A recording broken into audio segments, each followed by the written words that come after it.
타미와 구야의 박물관 여행! 길이의 인문학 체험하기!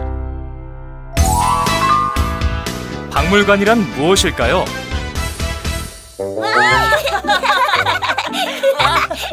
와! 박물관이다! 여러분, 박물관 하면 무엇이 떠오르나요? 옛사람들의 물건을 모아둔 곳? 그래서 시간이 멈춰 있는 것 같아요. 요즘 물건도 본 적이 있는걸? 그래요. 박물관은 옛날 물건들과 현대에 쓰던 물건들을 모두 모아서 연구하고 보존하고 전시하는 곳이에요. 또 그 전시품들을 가지고 우리 친구들과 좋은 체험도 할 수 있는 곳이랍니다. 왜 모으나요? 힘들 텐데. 박물관에 전시된 물건들과 기록들을 보면서 예전 사람들의 생각이나 생활 방식을 알 수 있잖아요. 또 후세에 좋은 가르침이 되기도 하고요. 그리고 이런 것들을 통틀어 문화유산이라고 하는 거예요. 아, 그러면 우리가 쓰던 물건들도 미래에는 문화유산이 되겠네요? 우리 구야 제법인데? 자, 그럼 박물관 안으로 들어가 볼까요? 네! 인문학이란 무엇일까요? 와, 신기하다. 길이의 인문학? 선생님, 인문학이 뭐예요? 인문학을 한마디로 정리하자면 인간의 생각과 문화를 탐구하는 학문이에요. 그러면 박물관이랑 비슷한 거네? 그렇다고 할 수 있겠네요. 더 쉽게 얘기하면 우리 친구들이 서로에 대해 이해하는데 도움이 되는 학문이라고 할 수 있지요. 아, 그렇구나. 길 위의 인문학 체험하기. 그런데 선생님, 길 위의 인문학은 뭐예요? 우리 친구들이 인문학과 박물관을 쉽게 배울 수 있는 체험학습 활동이에요. 아, 그렇구나. 먼저 박물관을 종류별로 분류해보면 역사, 민속생활, 미술, 자연사 박물관 등으로 분류가 되고요. 박물관이 엄청 종류가 많네요. 우와, 대단하다. 이야. 그렇죠? 자, 아까 선생님이 인문학이 뭐라고 했었죠? 인간의 생각과 문화를 공부하는 학문이야. 그렇죠.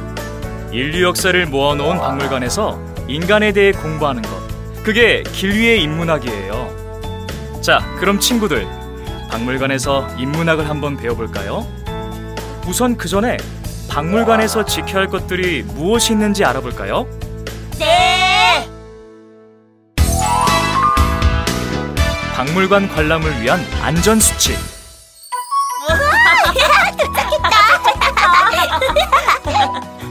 하나, 타고 가는 버스 안에선 안전벨트를 꼭 매야 해요. 그리고 버스를 타고 내릴 땐 장난을 하면 위험해요.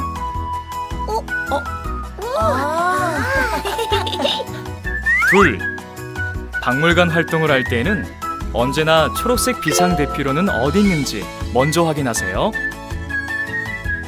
와. 괜찮아?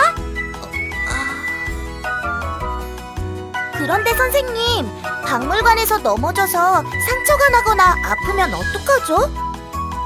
셋, 박물관에는 구급약이 준비되어 있으니 아프거나 상처가 났을 때는 선생님께 바로 얘기해 주세요.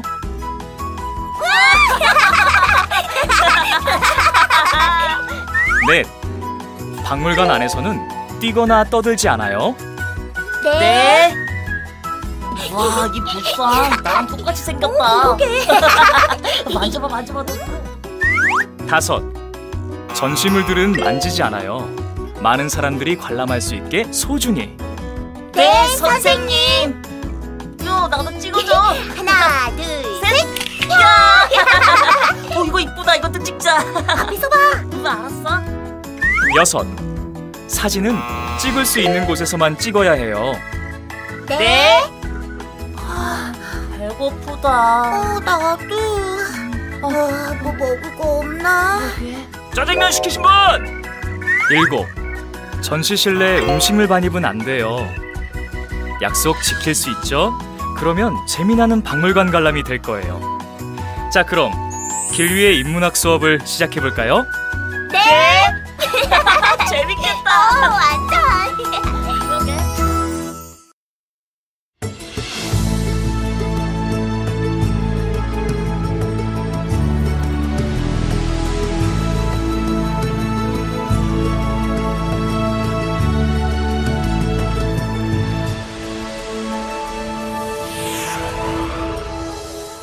여러분, 이 그림들을 왜 민화라고 부를까요?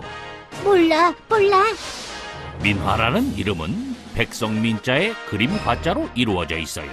이 두 글자가 합쳐지니까 백성들의 그림이라는 뜻이 되지요. 그런데 민화는 말뜻처럼 일반 백성들만 그리거나 가지고 있던 그림이 아니랍니다. 그렇다면 과연 민화는 무엇이고 언제 어떻게 시작됐는지 궁금하시죠? 자, 지금부터 민화의 이야기 속으로 들어가 볼까요? 가자. 오랜 옛날 통일신라 시대에 처용이라는 사람이 있었는데요. 몹시 나쁜 짓을 한 귀신에게 처용이 화를 내지 않고 너그러움을 베풀자 이에 감동한 나쁜 귀신이 앞으로 처용의 그림이 붙어있는 곳에는 나타나지 않겠다고 약속했대요. 그래서 우리 선조들은 처용의 얼굴을 그려서 대문에 붙이면 나쁜 일이 일어나지 않을 거라는 믿음을 가지고 있었어요. 이런 풍습을 좀 어려운 말로 문배 풍습이라고 해요. 문배. 통일신라 시대에 이어 고려 시대에도 문배 풍습은 계속됐고 세화로 십장생도가 제작되기 시작했어요.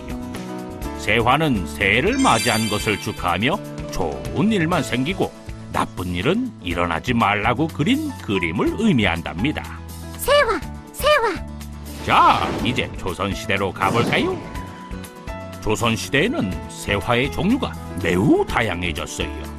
그리고 새해가 되면 왕이 도화서라고 하는 그림을 담당하는 기관의 명에서 여러 가지 세화를 그리도록 시켰는데요. 이 세화들을 신하들에게 선물로 주었다고 해요. 그리고 왕이 머무는 궁궐이 넓고 화려한 만큼 궁궐 이곳저곳을 다양한 그림으로 장식했는데요. 이렇게 왕실을 장식하는 데 사용되었던 그림을 궁중장식화라고 하죠. 맞죠. 조선 후기가 되자 일반 백성들도 세화와 궁중장식화로 이용됐던 다양하고 좋은 의미의 그림들에 관심을 가지게 되었답니다. 그래서 이런 그림들을 직접 그리기도 하고 사고 팔기도 하면서 집안 곳곳을 장식하게 되었는데요. 이런 그림들을 바로 민화라고 부르게 된 거죠. 민화. 자, 그러니까 민화라는 것은 통일신라 시대 처용상으로 시작된 문배 풍습과 고려시대 세화 십장생도, 조선시대 다양한 세화와 궁중장식화를 거쳐 조선 후기에 상류층에서 일반 백성에게까지 퍼지게 된 좋은 의미의 그림을 뜻한다고 할 수 있어요. 우리 선조들은 꿈과 소망을 담아 민화를 그리고 대문, 안방, 사랑방 등의 일상생활 장소들을 민화로 장식하기도 하고 제례, 혼례 등의 여러 가지 의례에 사용하기도 했어요. 따라서 민화는 가장 한국적인 그림이자 우리 조상들의 삶과 꿈, 지혜가 담겨있는 자랑스럽고 훌륭한 우리의 문화유산이지요. 민화. 그렇다면 민화는 어떻게 그려지는지 한번 볼까요? 자, 제일 먼저 사물의 윤곽선을 그립니다.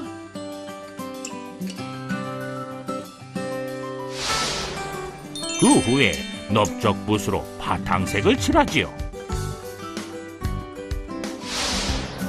종이가 마르면 흰색부터 짙은색 순서로 색을 칠해줍니다.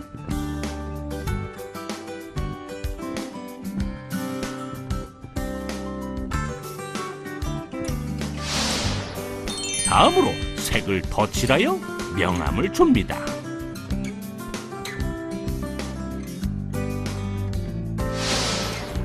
마지막으로 윤곽선을 다시 한번 교정하여 완성하면 된답니다.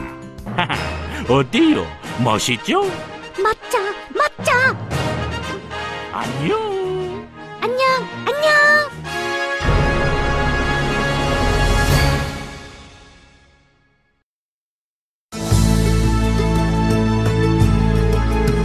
민화 속의 호랑이. 호랑이는 단군 신화에도 등장할 만큼 우리 민족과 친숙한 동물입니다.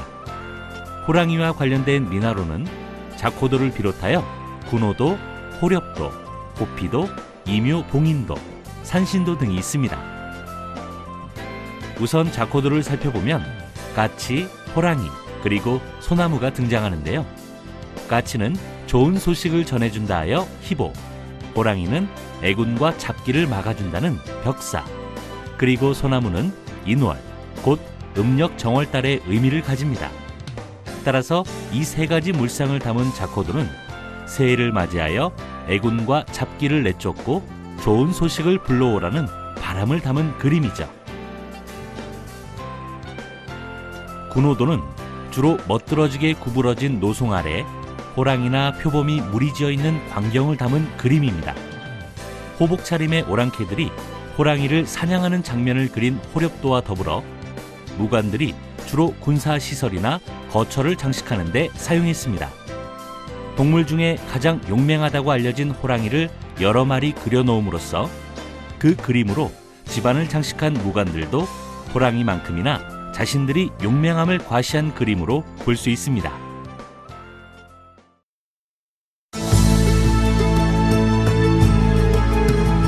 민화에 핀 꽃.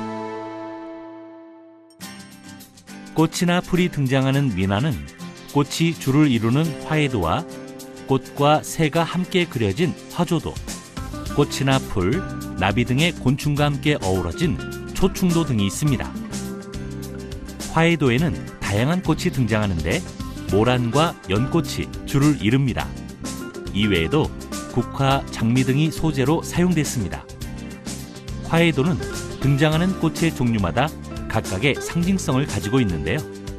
모란도는 권위의 상징으로, 조선시대 궁궐에서는 각종 의례나 세화의 용도로, 서민들은 부귀의 상징으로 주로 안방을 장식하거나 혼례 병풍으로 사용했습니다. 그리고 연화도는 꽃 중에 군자라 일컬어지며 청렴한 삶과 연달아서 시험에 합격하라는 바람을 담고 있습니다. 화조도는 꽃이나 나무, 그리고 새가 함께 그려진 그림으로 가장 많이 그려진 민화입니다. 화조도에 등장하는 새의 종류로는 봉황, 학, 원앙, 까치, 참새 등이 있으며 암수가 한 쌍으로 그려집니다. 연꽃과 오리를 함께 그리는 연합도와 같이 꽃은 그려지는 새의 종류에 따라 정해지는 경우가 많습니다. 화조도는 부부의 화합과 부귀영화의 바람을 담아 혼례에 사용되거나 신혼부부의 방을 장식하는 용도로 사용됐습니다.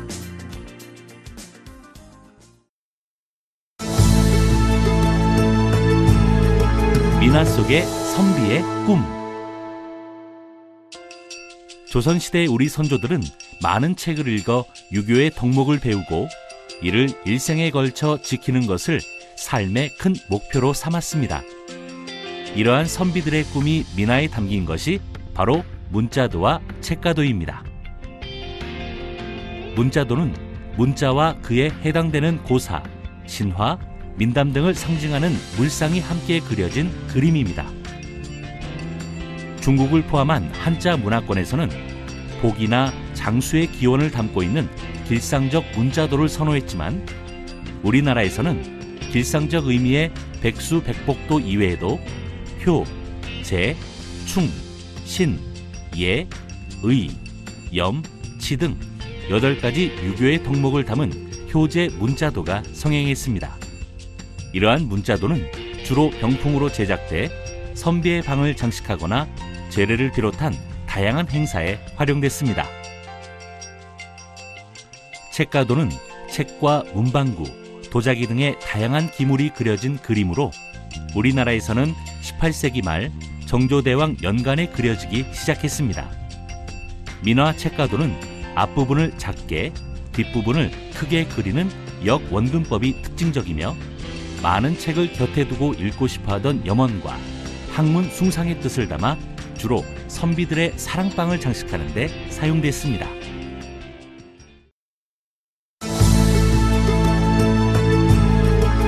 민화 속의 경치. 중국에서 산수 판화, 기유도와 산수 기행 문학의 흐름을 수용한 결과로 17세기 말 조선에는 우리 산수를 유람한 글과 그림이 대거 제작돼 유행했습니다. 정선의 진경산수화는 이러한 흐름을 주도했으며 조선 후기 민화에 산수화가 등장하여 유행하는 배경이 됐습니다. 민화의 산수화는 폭포나 봉우리마다 이름을 써놓는가 하면 원근법이 무시된 형태로 그려지는 등의 특징을 보이는데요. 이는 실제 경치를 그렸다기보다는 등장하는 물상에 상징성을 부여해서 물상 자체를 염원이나 바람을 담은 모티브로 형상화시키는 민화의 특징을 잘 보여주고 있습니다. 민화에 등장하는 산수화는 주제에 따라 우리나라와 중국의 산천을 소재로 한 것으로 나뉘는데요. 국내 제재로는 금강산, 관동팔경, 고산구곡 등이 있으며 중국의 산수로는 무의구곡, 소상팔경 등이 자주 등장합니다.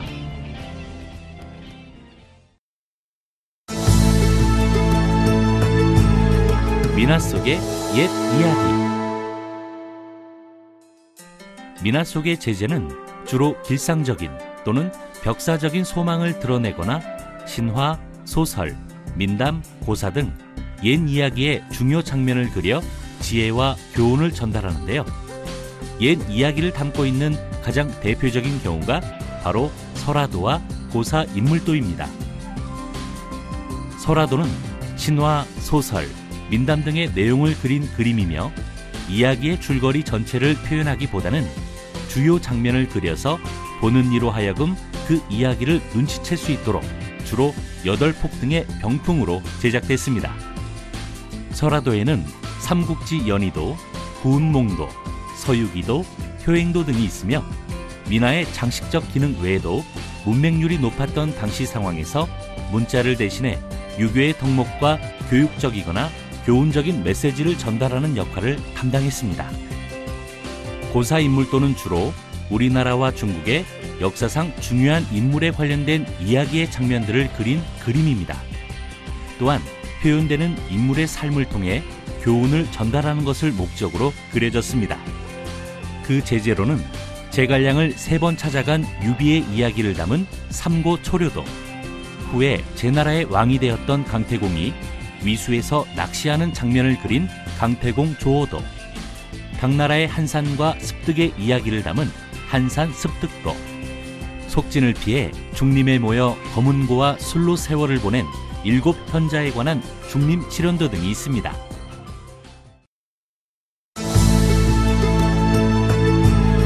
민화 속의 물고기. 물고기 어와 개 해자가 합해진 어해도는 잉어, 붕어, 숭어, 쏘가리, 고등어 등의 물고기를 비롯하여 조개, 새우, 게 등의 수중생물이 그려진 그림 전체를 뜻합니다.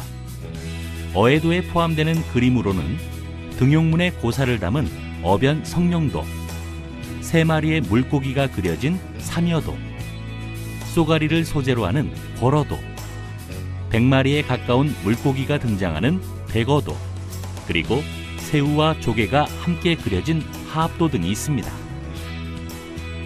민화의 어해도는 세밀한 묘사와 현실적인 표현에도 불구하고 다양한 상징성을 가지고 있는데요. 물고기는 다산과 길상, 개와 조개는 화합, 그리고 새우는 부부의 백년해로를 상징합니다.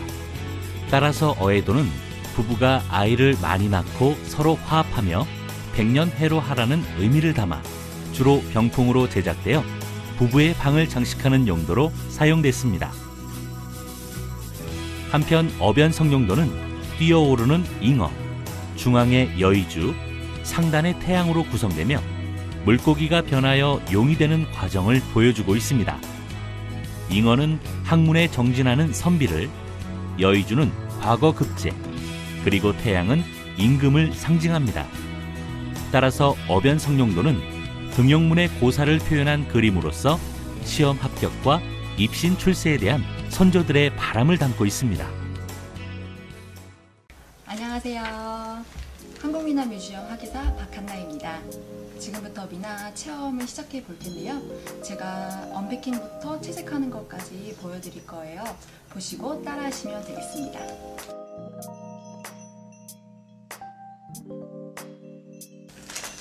지금부터 해볼 것은 미나 가죽지갑 만들기입니다. 어변송영도나 화족도 등등 미나가 그려진 가죽지갑에 직접 색칠하여 나만의 가죽지갑을 만들어 보는 거예요. 언패킹을 해보겠습니다. 이렇게 포장을 열면 연습을 해볼 수 있는 컬러링 도안이 나와요. 보시면 이렇게 설명도 쓰여 있고요. 자신이 그리는 미나가 어떤 그림인지 한번 읽어보시고 시작해보세요. 지갑 외관은 심플하면서 어변송영도 미나 도상이 각인되어 있어요. 어변송영도는 물고기가 변하여 용이 된다는 등용문의 고사를 담은 그림으로 양리도라고도 하는데, 선비가 과거에 급제하기 위하여 모든 어려움을 참고 학업에 정진하는 모습을 은유적으로 담고 있는 그림이라 할 수 있습니다. 이 그림은 과거를 앞둔 보색에 합격과 출세를 기원하며 선물로 주고받았던 그림입니다. 이 지갑을 시험을 앞둔 소중한 사람에게 선물해도 괜찮을 것 같아요. 재질은 이런 내구성이 강해요. 그래서 오랜 시간에도 질리지 않고 사용할 수 있는 그런 참 쓰기 좋은 체험 교구입니다. 그래서 저희 박물관에서 인기가 정말 많은 체험 교구예요. 그래서 우리 친구들도 잘 사용하기도 하지만 부모님 선물로도 많이 이렇게 하고 있어요. 지갑 내부를 보시면 지폐 수납부와 카드 명함 등을 수납할 수 있는 수납부가 충분하게 구성되어 있습니다. 그리고 사이즈는 여기는 19cm, 9.5cm입니다. 한 손에 착 감기는 그립감과 그 슬림한 사이즈로 작은 가방에도 쏙 들어가요. 미나 가죽지갑은 난이도가 그렇게 어렵지 않습니다. 쉬워요. 작업 소요 시간은 20분 내외 정도 됩니다. 준비물은 여기 네임펜입니다. 먼저 이 네임펜으로 채색을 하시고요. 이 네임펜은 마지막에 사용해주세요. 이게 반짝반짝 이렇게 펄감이 있는 제품이라서 먼저 사용하게 되면 여기에 묻어가지고 이게 안 나올 수도 있습니다. 그럼 이제 한번 채색을 해보겠습니다. 채색을 하게 되면 이렇게 나오게 돼요. 제가 채색하는 거 보여드릴게요.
나만의 가죽 지갑이 완성되었습니다. 저는 여기 다 색칠은 안 했고요. 여기 지금 구름하고 파도는 색이 비어 있어요. 태양이랑 구름, 파도, 잉어, 여의주만 채색을 해봤습니다. 그렇게 어렵지는 않았죠? 제 지갑을 여기 있는 걸로 한번 옮겨볼게요.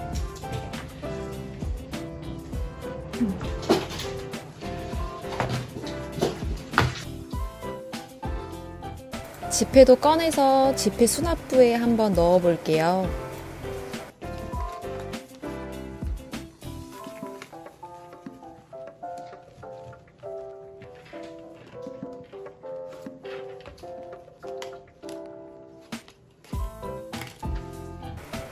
카드랑 명함도 다 옮기겠습니다.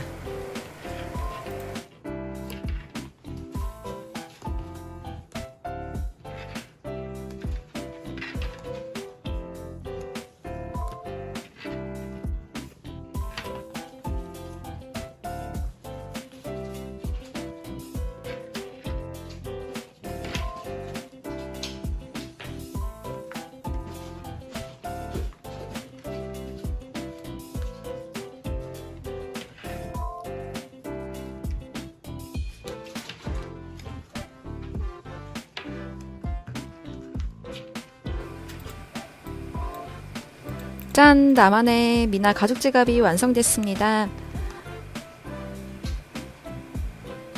앞면도 너무 예쁘죠?